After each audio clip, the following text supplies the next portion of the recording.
महाराष्ट्र में ठाकरे एक ब्रांड है। हम जब साथ आएंगे तब। राउत। महाराष्ट्र की देवेंद्र फडणवीस सरकार ने हिंदी अनिवार्यता वाला आदेश वापस ले लिया है।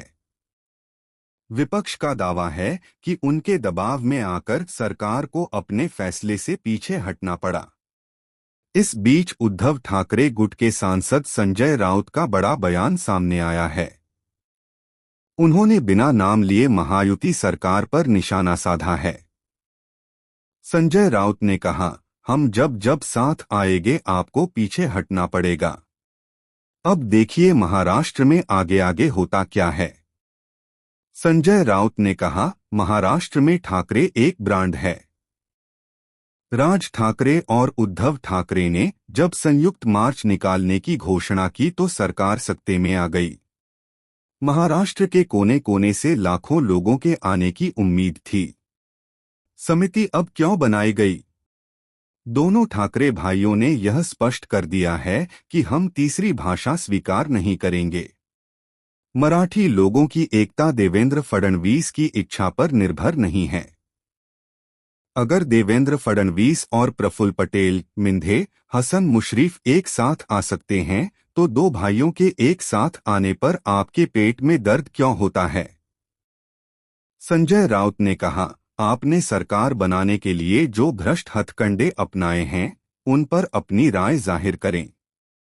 एक ही विचारधारा के दो नेता एक साथ आते हैं, आपको बेचैनी हो रही है। यह साफ है कि आप विफल हो गए हैं। अब आपका क्या है? अगर उद्धव ठाकरे ने कोई रिपोर्ट तैयार की है तो उसे सामने लाएं। अगर कोई रिपोर्ट सामने आई है तो क्या उस पर कैबिनेट में चर्चा नहीं हो सकती? राज्य से पहले राष्ट्रीय नीति पर चर्चा जरूरी है। देवेंद्र फडणवीस 3 बार मुख्यमंत्री बन चुके हैं, क्या उन्हें इतना भी नहीं पता? यह कहकर संजय राउत ने फडणवीस पर सवालिया निशाना साधा। बीजेपी की झूठ बोलने की राष्ट्रीय नीति। एकनाथ शिंदे देवेंद्र फडणवीस को भ्रष्ट नेता कह रहे थे। फडणवीस अजित पवार के लिए जेल जा रहे थे। प्रधानमंत्री मोदी प्रफुल्ल पटेल को दाऊद इब्राहिम का गुर्गा कह रहे थे। हमें बेवजह अतीत में मत ले जाइए। कौन खत्म हो गया? कौन बचा है? कौन आगे बढ़ रहा है? यह तो समय ही बताएगा। भाजपा की झूठ बोलने की राष्ट्रीय नीति है।